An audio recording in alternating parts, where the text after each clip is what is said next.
It kind of sucks for this reason. Like, you just like make somebody aware of that.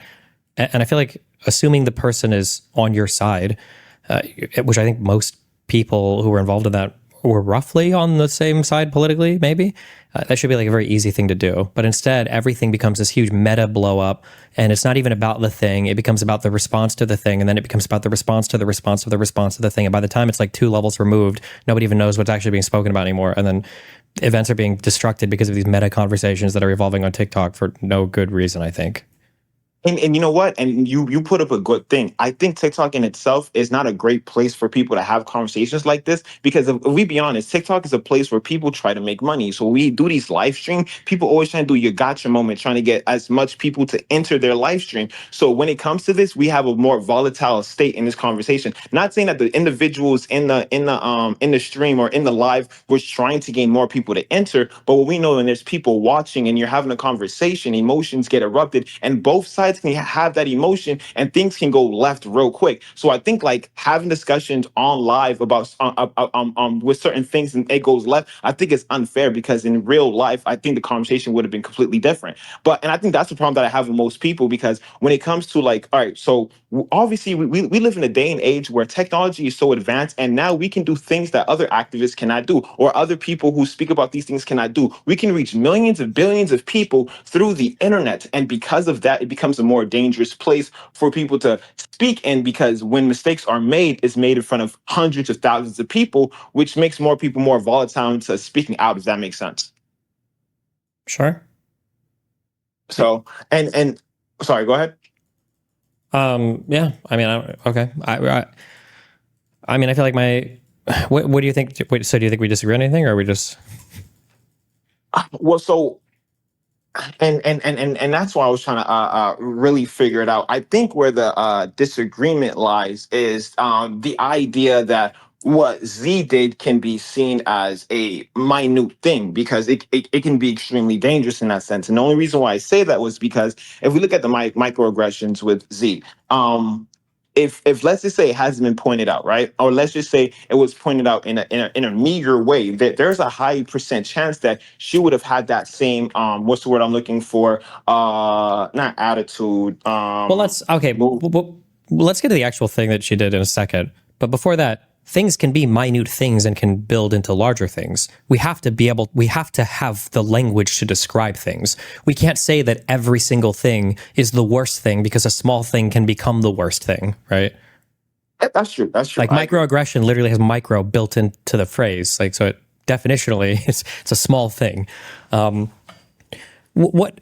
Well, but in that same sense, we can also agree that some, like you said, microaggressions in itself can be a big thing, and it's also the symbol of that. Because you can easily have a microaggression towards, like for instance, my girlfriend. I can say, hey, haha, you can start cooking for me, and in sense, that's a microaggression making a joke, but it does stem from something that's actually a horrible thing. So microaggressions, yes, they can be micro, but they represent something huge at the end of the day. Sure, everything conceptually is big. I mean, concepts can take up a lot of space. I'm just saying we have to create a vocabulary to talk about things appropriately, right? Like, let's say that you made that joke to your girlfriend, and let's say that you think that that's a problematic joke and it represents something problematic.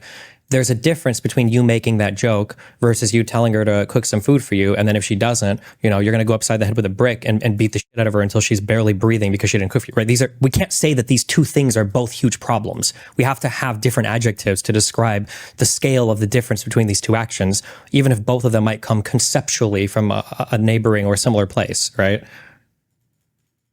So I do agree in a sense in the levels of what you're speaking of, but in that same tone, like you said that that concepts in itself can be big and microaggression. Like for instance, I feel like an individual throwing a brick in a house and breaking glass can be as damaging as someone who's probably that's not a good example because it won't be the same.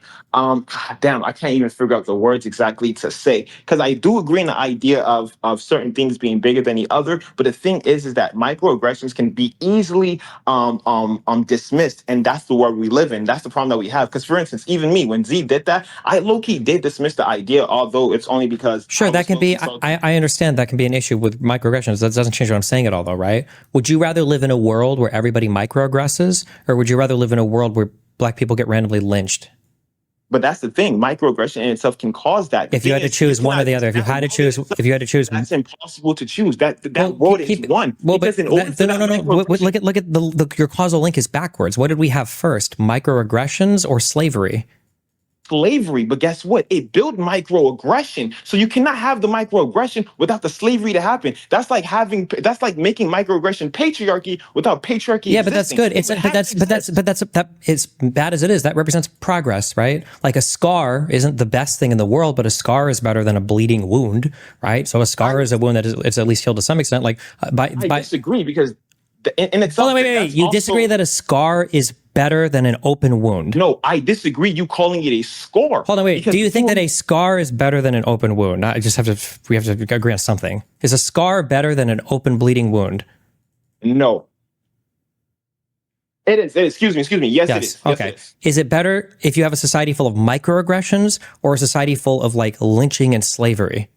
So I will go with the first option than the latter. But this is why I'm saying that you're conflating because it is impossible to say that there's two separate worlds when we talk about reality. You're making a whole new world where in the world that we live in, or we talk about this exact world, it is impossible to have these microaggressions without these microaggressions stem from something. You even said earlier that these are concepts. These concepts are bigger than we're talking about when we talk about these microaggressions. But again, these microaggressions came from this huge concept, which is the lynching of black people. Sure, and I don't necessarily disagree with that, but these are like steps on the way to a better world, right? Having Right. like calling somebody out for microaggressing is a better world than taking somebody to court for lynching, and it's a better world than not being allowed to go to court because you're not human because you're a slave, which is a better like so it's all in steps in a better direction, right?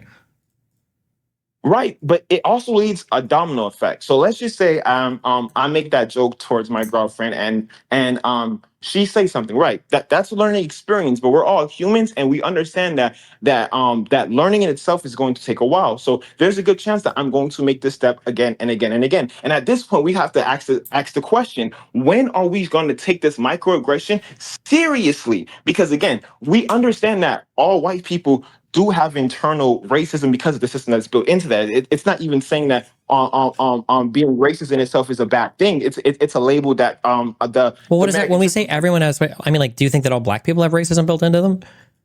no, of course not. Wait, why? Because of the system in itself. See, the thing is, what we need to understand is that Wait. Wait. When you say that all white people have racism built into them, what definition of racism are we using, and what do we mean by that? Well, so so first we have to understand that racism in itself is a social construct, meaning that society created the idea. We also have to understand is that the individual also controls the idea of that social construct, meaning that my definition might not be the same as yours. Just Yeah, like that's what I'm asking. That's why I'm just asking. What is your definition of racism? so my definition of racism is basically the idea that a system that you benefit from a certain system. So you benefit from so basically a system that oppresses one race over the other. That's my definition of racism. Because you benefit from this system, that automatically makes you racist. But it is a label that the system has given you because you are able to benefit from my oppression. White privilege is literally just black people being oppressed. The reason why you have privilege is because you have a higher risk of not being unalived by a police officer than I do, even if we do the same crime. So this is why I say Okay, wait. So then when you say, so you're, I don't want to, if there was a black man and he made a sexist joke towards his black girlfriend, since black women have a higher class right now or are ascending to a higher class. All black men have misogyny. Well, but like, couldn't black men argue that, well, actually black women, because they on it in the aggregate, at least I think in younger demographics, are making more money than black men, that black men can't be misogynistic towards black women because now they have like more systemic privilege or whatever than them? Or not true, because in that same system, it automatically disproportionately affects black men to not even graduate. Black men are more likely to be to not reach a certain age as black women. We also know that black men are going to be expelled at a higher rate than black women. So we have these things that contradict itself. So while yes, you can make that argument, there's other contradictions that doesn't make that argument valid. Okay, can any non-white demographic in the U.S. be racist, or is it only whites? So it's only white. And when we talk about race, like, and whiteness in itself doesn't matter when it comes to nationality or ethnicity in itself. Like a German person who has a white skin complexion would be considered white. So yes, Okay, so all like white I'm just people- curious. So like if a Hispanic person calls a black person the N-word, what would we describe that action as? if that